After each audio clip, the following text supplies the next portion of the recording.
എല്ലാവർക്കും നമസ്കാരം. ഒരുപാട് പേര് ഇപ്പൊ ഈ കുപ്പി പരിപാടികളിലേക്ക് വന്നിട്ടുണ്ട് അല്ലെ. എല്ലാരും കുപ്പികളൊക്കെ പറക്കുന്നുണ്ട്, നന്നായിട്ട് പെയിന്റ് അടിക്കുന്നുണ്ട്. അതൊക്കെ അടുത്തുള്ളവർക്കല്ല, ഇപ്പൊ ഇച്ചിരി ദൂരത്തേക്കൊക്കെ കൊറിയർ വഴി അയക്കേണ്ട ഒരു സാഹചര്യത്തിലേക്ക് വരെ വളർന്നു വന്ന ഒരുപാട് ആൾക്കാരുണ്ട്. എന്തായാലും വളരെ സന്തോഷം. ഞാനും ഇത് തന്നെയായിരുന്നു ഉദ്ദേശിച്ചത്. നമ്മുടെ റോഡ് സൈഡിലും മറ്റുമൊക്കെ എന്തോരം വേസ്റ്റ് ഇങ്ങനെ കിടക്കണേ.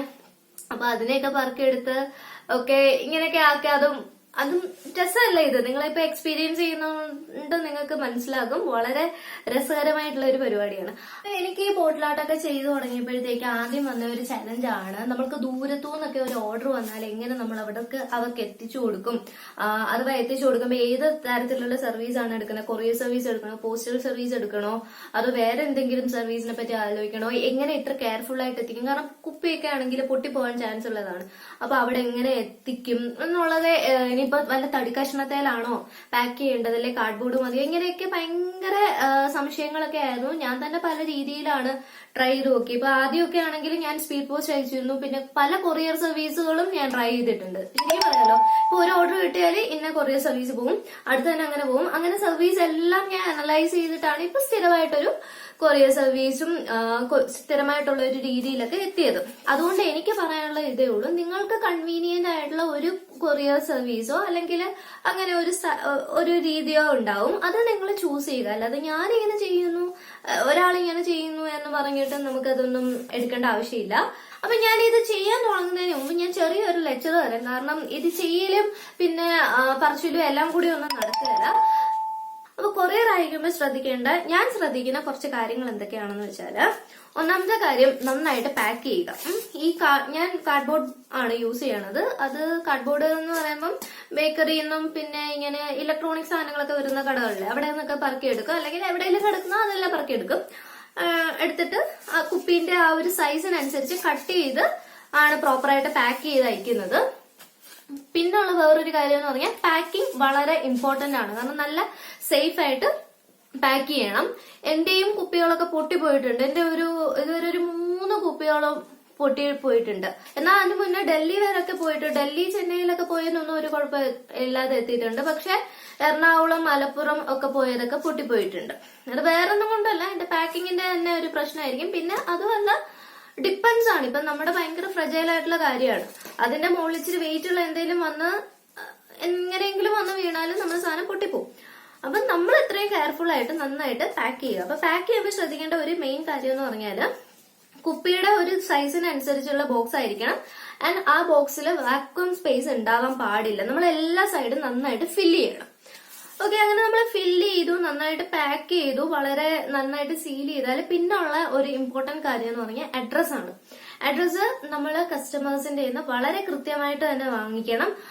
നമ്മളൊന്ന് ചെക്ക് ചെയ്യണം, പേരുണ്ടോ, മറ്റ് മേൽവിലാസ വീട്ടുപേര്, അങ്ങനത്തെ ഡീറ്റെയിൽസ്, അതൊന്നും പിൻകോഡ്, ഡിസ്ട്രിക്ട്. കാരണം ഒരേ പേരുള്ള സ്ഥലങ്ങള് പല ഡിസ്ട്രിക്റ്റിലുണ്ട്. അപ്പൊ ഡിസ്ട്രിക്ട് ഉണ്ടാവണം, അതുപോലെ തന്നെ പിൻകോഡും ഉണ്ടാവണം. പിന്നെ ഏറ്റവും ഇമ്പോർട്ടന്റ് ആയിട്ട് മൊബൈൽ നമ്പർ ഭയങ്കര ഇമ്പോർട്ടന്റ്. കാരണം ഇപ്പൊ നമ്മൾ സ്പീഡ് പോസ്റ്റ് അയക്കുകയാണെങ്കിൽ കുഴപ്പമില്ല, ഒരു പോസ്റ്റ്മാൻ ഇതൊക്കെ അറിയാമായിരിക്കും. പക്ഷെ നമ്മള് കൊറിയർ സർവീസ് ആണ് എടുക്കുന്നതെങ്കിൽ അവർക്കെല്ലാം ഒന്നും അറിയില്ലായിരിക്കും.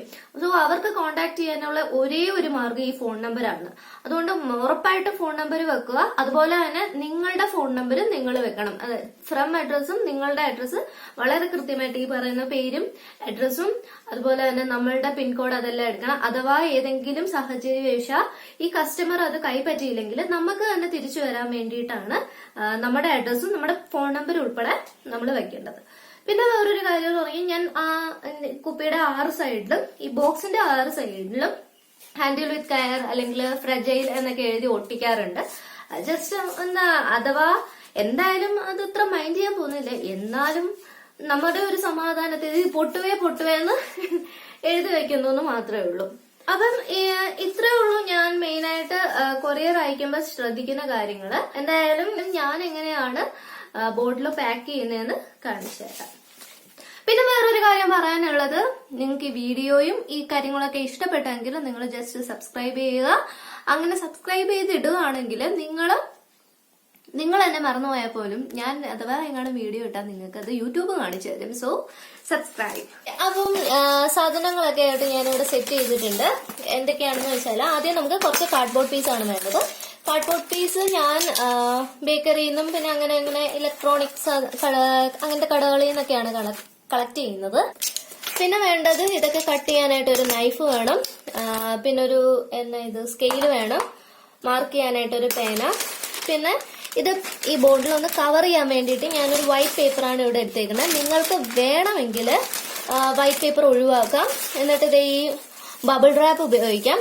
ഞാൻ ഒരു 2019 ഡിസംബർ 31 വരെ ഈ ബബിൾ റാപ്പാണ് ഉപയോഗിച്ചുകൊണ്ടിരുന്നത്. ഇത് കടയിൽ മേടിക്കാൻ കിട്ടും. ഇപ്പൊ ഞാനിത് ഉപയോഗിക്കാറില്ല. കാരണം എന്താണെന്ന് വെച്ചാൽ നമ്മൾ 2020 ജനുവരി 1 തൊട്ട് പ്ലാസ്റ്റിക് നിരോധിച്ചല്ലോ. നിലവിൽ ഇതിന് നിരോധനം ഏർപ്പെടുത്തിയിട്ടില്ല, എന്നാലും നമ്മൾ പ്ലാസ്റ്റിക്കിനെ അത്ര പ്രൊമോട്ട് ചെയ്യുന്നില്ലല്ലോ. അതുകൊണ്ട് ഞാൻ ഇത് ഒഴിവാക്കി ജസ്റ്റ് ഈ ഒരു പേപ്പറിൽ മാത്രമേ പൊതിയാറുള്ളൂ. അപ്പൊ ആദ്യം നമ്മൾക്ക് പാക്ക് ചെയ്യാൻ എടുക്കേണ്ട ബോട്ടിലിന്റെ സൈസ് അനുസരിച്ചാണ് ഞാൻ ബോക്സ് ഉണ്ടാക്കി എടുക്കുന്നത്. സോ ഇത് ഇപ്പൊ ഞാനൊരു സ്മിർനോഫിന്റെ ബോട്ടിലാണ് എടുത്തേക്കുന്നത്. സോ ഇത് നിങ്ങൾക്ക് കാണുമ്പോൾ തന്നെ അറിയാം, ഇതിന് നീളക്കൂടുതലാണ്, എന്നാൽ വീതി കുറവുണ്ട്. അപ്പൊ ഞാൻ ജസ്റ്റ് ഇതിനെ ഒന്ന് മെഷർ ചെയ്യും, എത്രയാണ് ഇതിന്റെ ഹൈറ്റും ഇതിന്റെ താഴത്തെ അളവും എത്രയൊക്കെയാണെന്ന് ഞാൻ ജസ്റ്റ് ഒന്ന് മെഷർ ചെയ്യാണ്. ഓക്കെ, അപ്പം ഇത് ഡിപ്പെൻസ് ഓൺ നിങ്ങൾ എടുത്തിരിക്കുന്ന ബോട്ടിലിൽ അത് ഡിപ്പെൻസ് ആയിരിക്കും. ഇപ്പൊ ഞാനൊരു ബേസ് ഒരു 10ഉം പിന്നെ മുകളിലേക്ക് ഒരു 33 സെന്റിമീറ്റർ ഹൈറ്റും ഒക്കെ എടുത്തിട്ടുള്ള ഒരു ബോക്സ് ആണ് എടുക്കാൻ ഉദ്ദേശിക്കുന്നത്. ഞാൻ ജസ്റ്റ് ഒന്ന് മാർക്ക് ചെയ്യാണ് 10.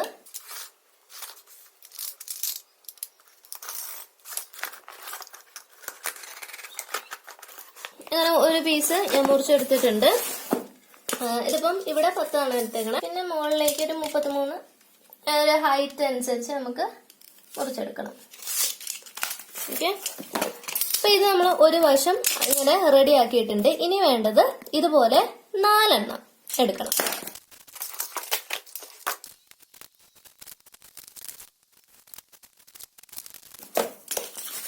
ഓക്കെ, അങ്ങനെ ഞാനിപ്പോ 4 പീസും റെഡിയാക്കി വെച്ചിട്ടുണ്ട്. ഇനി വേണ്ടത് ഇതിന്റെ ടോപ്പും ബോട്ടവും കൂടി കവർ ചെയ്യാൻ വേണ്ടിയിട്ട് 2 പീസ് വേണം. ഓക്കെ, അപ്പൊ അതിന് വേണ്ടിയിട്ട് ഞാൻ ഇതിൽ നിന്ന് തന്നെ നോക്കിയപ്പോ ഇതിൽ നിന്ന് തന്നെ നമുക്ക് കിട്ടും. അപ്പം ബോട്ടം കവർ ചെയ്യാനായിട്ട് ഇതിന്റെ ബേസ് എത്രയാണോ നമ്മൾ നേരത്തെ കുപ്പിയുടെ അളന്ന് നോക്കിയില്ല, അതായത് ഈ ഭാഗത്ത് കൊടുത്തിരിക്കുന്ന എത്രയാണോ അങ്ങനെയും കൂടി ഒരു പീസ് കട്ട് ചെയ്തെടുക്കാം.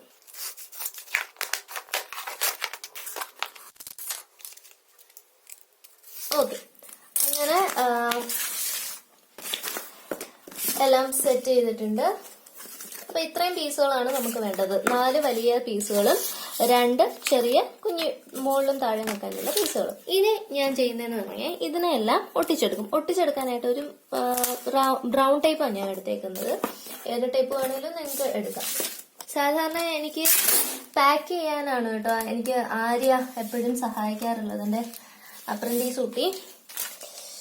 അപ്പം അവള് എനിക്ക് ഇത്രയും മുറിച്ചൊക്കെ വെച്ച് തന്നിട്ട് പോകും.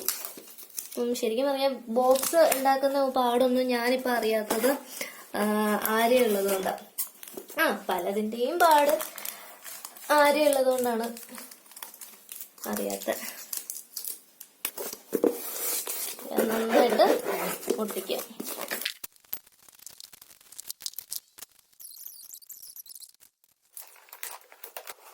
അപ്പൊ നമുക്കിത് ഇത്രയും ഫില്ലായിട്ടുണ്ട്. ഇനി നമുക്ക് ചെയ്യേണ്ടത് എന്താണെന്ന് വെച്ചാൽ ഈ മുകളിലും താഴെയും മൂടി കൊടുക്കണം. അപ്പൊ അതിന് മൂടി കൊടുക്കാൻ വേണ്ടിയിട്ട് ഞാനിപ്പം ഇത് വെച്ചാണ് ഫില്ല് ചെയ്യാൻ പോണം. നേരത്തെ മുറിച്ച് വെച്ചിട്ടുണ്ടായിരുന്നല്ലോ, അത് ജസ്റ്റ് പ്ലേസ് ചെയ്യുക.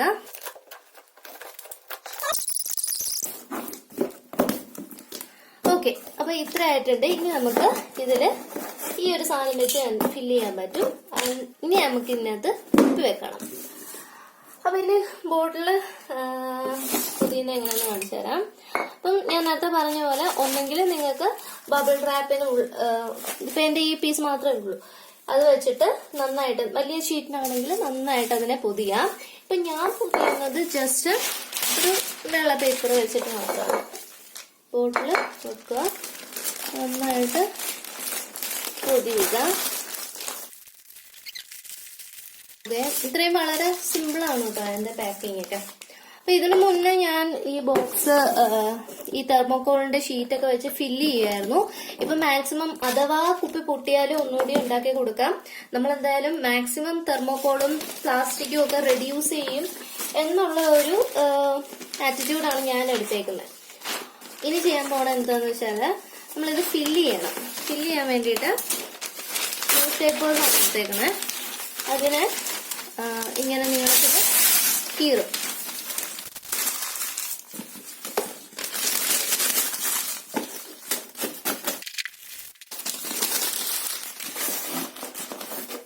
ഇനി നമ്മൾ കുപ്പി വെക്കുവേ.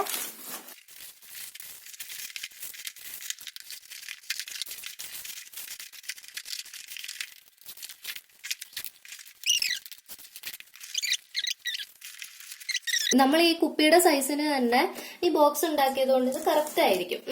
അപ്പൊ ഇതിന് കുലുക്കമൊന്നും ഉണ്ടാവില്ല. സോ ഇതിങ്ങനെ വെച്ച് ഫില്ല് ചെയ്യുക. ഫില്ല് ചെയ്യാനായിട്ട് നേരത്തെ കാണിച്ച പോലെ തന്നെ.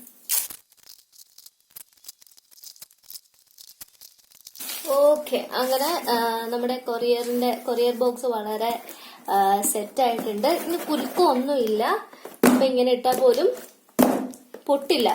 ഇങ്ങനെയൊക്കെ ഇട്ടാൽ പോലും കുപ്പിക്ക് ഒരു കുഴപ്പമുണ്ടാവില്ല. അപ്പൊ ഇത് എന്തായാലും പൊട്ടില്ല, ഉറപ്പാണ്. ദേ കണ്ടോ, പൊട്ടിയിട്ടില്ല. വേണമെങ്കിൽ ഞാൻ ഇത് കഴിഞ്ഞ് ഇളക്കി കാണിച്ചു തരാം. പൊട്ടിയിട്ടുണ്ടാവില്ല. സോ ഇനി എന്താണ് ചെയ്യേണ്ടതെന്ന് വെച്ചാല് അഡ്രസ് ഒട്ടിക്കണ കാണിച്ചു തരാം. ഓക്കെ, ഇനി അഡ്രസ് ഇതില് എങ്ങനെയാണ് അഡ്രസ് ഒട്ടിക്കുന്നതെന്ന് കാണിച്ചു തരാം. അഡ്രസ് ഒട്ടിക്കാൻ വേണ്ടിയിട്ട് ഞാൻ അഡ്രസ് ഇതുപോലെ ഒരു പേപ്പറിൽ പ്രിന്റ് ആക്കി വെച്ചിട്ടുണ്ട്. നേരത്തെ ഞാൻ പറഞ്ഞ ഡീറ്റെയിൽസ് ഒക്കെ അഡ്രസ്സിൽ ഉൾപ്പെടുത്തിയിട്ടുണ്ട്. ഈ വൈറ്റ് ടേപ്പാണ് കേട്ടോ അഡ്രസ്സിന്റെ മേലെ ഒട്ടിക്കാൻ പോണേ. സെലോ ടേപ്പ് വെച്ചു. നിങ്ങൾ എങ്ങനെ വെച്ചാണ് എഴുതുന്നതെങ്കിൽ അത് വാട്ടർ പ്രൂഫ് ആയിരിക്കാൻ പ്രത്യേകിച്ച് ശ്രദ്ധിക്കണം കേട്ടോ. സോറി, വാട്ടർ പ്രൂഫ് എന്ന് വെച്ചാൽ ഈ സെലോ ടേപ്പ് വെച്ചത് കവർ ചെയ്യണം. ഇല്ലെങ്കിൽ വെള്ളം വീഴുമ്പോഴത്തേക്ക് എന്തെങ്കിലും ഡാമേജ് ആയി പോയാലോ. അതുകൊണ്ട് പ്രത്യേകം ശ്രദ്ധിക്കുക. ശരിക്കും ഇങ്ങനെ ഒരു സ്റ്റിക്കറിന്റെ ആവശ്യം ഉണ്ടോ? ഹാൻഡിൽ വിത്ത് കെയർ എന്ന് പറയുന്ന ഒരു സ്റ്റിക്കറിന്റെ ആവശ്യം ഉണ്ടോന്നൊന്നും എനിക്ക് അറിയില്ല. പക്ഷെ ഞാൻ ഒട്ടിക്കും. എന്റെ ഒരു സമാധാനത്തിന് ഞാൻ ഒട്ടിക്കാറുണ്ട്. 6 വശത്തും ഈ handle with care, glass inside, അല്ലെങ്കിൽ ഫ്രജൈലിനോ അങ്ങനെ എന്തെങ്കിലും. അപ്പൊ നമ്മള് സൂക്ഷിക്കണമല്ലോ. കാരണം കഷ്ടപ്പെട്ട് ഇത്ര ഉണ്ടാക്കിയത് നമ്മളല്ലേ. അപ്പം സേഫ് ആക്കാൻ പറ്റുന്നതിന്റെ മാക്സിമം നമ്മള് സേഫ് ആക്കുക.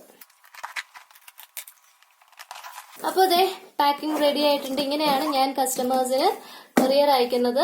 സേഫ് ആണ്. വേണമെങ്കിൽ ഒന്നുകൂടി ഇട്ട് കാണിക്കാം. പക്കയാണ് ഇങ്ങനെ പാക്ക് ചെയ്താല്. എന്തായാലും നിങ്ങൾ നിങ്ങളുടെ രീതിക്ക് തന്നെ ഇപ്പം സേഫ് ആണെങ്കിൽ അങ്ങനെ തന്നെ. ഇങ്ങനെ ഒരുപാട് ആളുകൾ റിക്വസ്റ്റ് ചെയ്യാനുണ്ട്. ഞാനൊന്ന് ഉണ്ടാക്കി കാണിച്ചു എന്നേ ഉള്ളൂ.